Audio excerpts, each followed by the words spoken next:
Baby, I am getting absolutely wrecked on my Tesla position. As so many of you remind me, jamming the delivery news down my damn throat, where there's a lot of shrouded mystery in the news release about perhaps some other things that could be a big problem for Tesla. And I might just be a bit delulu here about my positioning with it, but we'll discuss that positioning. We're going to talk about Google quietly continually hitting all-time highs, especially again with commodities. We talked about yesterday on the live stream. Oil continues to go up, gold hitting all-time highs here. These are the conversations you need to appreciate on your path to financial independence, to perhaps, damn it, one day retire early. Go down there, hit that like button and subscribe, because damn it, you know I'm one of the few people that put his money where his mouth is, and I show you for sure. Because taking a look, Tesla here, I am down 13-14% on. Whoop-de-doo, an $1,100-$1,200 down position here. I'm hoping it goes damn lower because, as mentioned, I'm cost averaging. I'm looking at Tesla for 2025 to 2027 being some recovery and growth and getting back to a place of what hopefully will be prosperity with the diversified business we're going to get into here. But in the other spectrum, Google's been crushing it for me. I knew Google in the short term deserved to be higher, and I really am expecting these earnings coming up to actually propel the stock hopefully closer to that 30 to 33 price to earnings multiple, where it deserves to live with its peers like Meta. But we have a lot of tech basically conferences coming up we'll talk about with Google, because Apple and Google are going to be unveiling some stuff, which if it doesn't go as badly as the last few have done for Google and their AI products, I think Google could be on a path to recovery here, which again is well deserved. So let's talk about Tesla first, talk about Google, and then we'll get into some of the commodities in the Canadian side of the border. But yes, look at Tesla here, man. I mean, they peaked back in 2021, and it's been a down and to the right ever since. We're going to be heading into 3 consecutive years of just down and to the right. Now, this is deserved, yes. That's why I sold all my Tesla back here on these rallies, because I just don't think Tesla deserves to be trading at this 250, 300 price point. That's why I said anywhere in the 100s, I'd be cost averaging, because yes, the price to earnings multiple might not be justified today in this declining market, but if you believe it's temporary like I do, which I could be delulu, we don't really know, it could work to your favor, right? But it's not financial advice. So a lot of people are highly concerned because their deliveries came in at 387,000, which was abysmal. Their production was actually an all-time high, but their deliveries were garbage. So they're saying their decline in volumes was partially, and I hate that word, partially due. This is where they might be covering up some stuff, like the sales demand in China, the fact that maybe a lot of people just aren't buying EVs like we were hoping.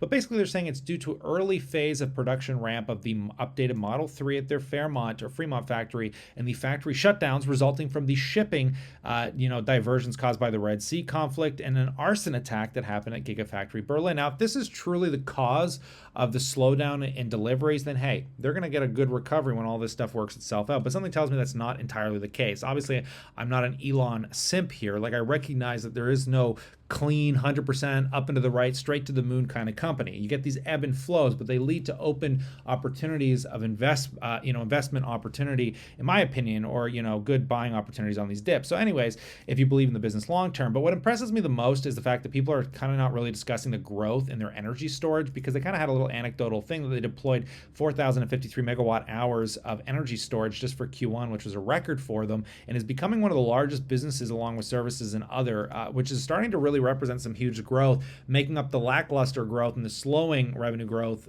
coming from the EV side, because 16% of their Q4 earnings came just from services and energy generation. So I think if this business continues to stay on track, it should offer some cushioning to the blow. But when we talk about a blow, man, this Q1, whew, baby, it's going to be rough. It is not going to be, I think, anything that a lot of investors want. So what I'm really looking for here is a bottoming in the stock price, where we finally hit parity with, the institutions that are finally going to get, they're going to give up their diamond hands and crack, as many of the big social media stars like your Meet Kevins of the world have kind of really been pushing the negative media toward, Tesla. But it doesn't help either that the entire, as mentioned, auto market has been suppressed because of the higher interest rate environment. I mean, GM, they came in under 1.5% compared to a year ago in deliveries, and being the largest shipper of vehicles in the US, I mean, this really does shine a light that even for regular vehicles right now, it's not the easiest market, considering how wrecked all the EV stocks have been getting, right? So, I mean, it's just something to pay attention to, but Toyota's been crushing it. Apparently, they've been doing pretty well at the beginning, but we'll see. That's just my opinion. Will I be buying more? Probably sooner rather than later, but Alphabet stock to get into, one stock that I should be buying a bit more of before at least those earnings come in, and hopefully we get a bit of a dip here, and maybe I'll pick up some shares on some dips. Google, I think, really trading at this 28 times multiple, has a few more multiples to run, probably getting it closer to about 170. I think 170, 180 would be more of a fair value mark for me, just speculating. Obviously, I don't know where these stock prices go, but that's why I've been buying it on those dips, getting a really good cost average in at around $140 a share. Really wish I picked up a few more shares on that 130 dip that happened back here. I don't think we're going to go back to the mid 130s. I have a hard time believing it, considering we're going to finally get another major event in line, including earnings, in the next month into May.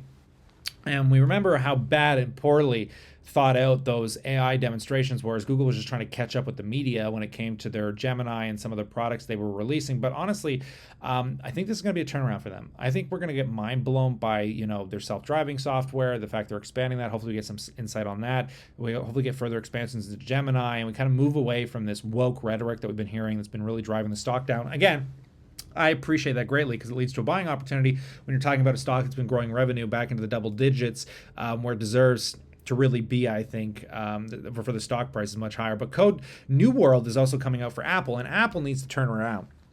Apple's also been in the gutter, and I think we could see the worst of it coming to an end here as well. I'm really curious to see what Q1 looks like, but I want to buy some Apple stock. I think I'm looking to maybe pick it up if it drops a bit lower here. I think at 26 times multiple is a bit expensive, but if we see a bit more of a correction, get closer to that 25 or below, even here, I think probably a good place to start cost averaging. We'll see. So take a look at the broader markets, considering we just live streamed yesterday and everything looks so bright, and it's crazy to think at the end of the day here we're finally green, and VOO and SCHD have both been coming back after the dip today. Crypto struggling a bit to get back up there, but yeah, it's nice to see Amazon, Meta, Google, these stocks are truly resilient dip buying opportunities. Hell, even Tesla is now getting green into the into the end of the close here. So it's nice to see that these dips are being bought up to some extent, and not on the Canadian side of the border as much. Let's just refresh this and see where we sit. Yeah, I mean the banks are all down over 1% here, but energy has been really driving the TSX. And honestly, if we get these big dips in the TSX, they're usually pretty good buying opportunities. When you have oil,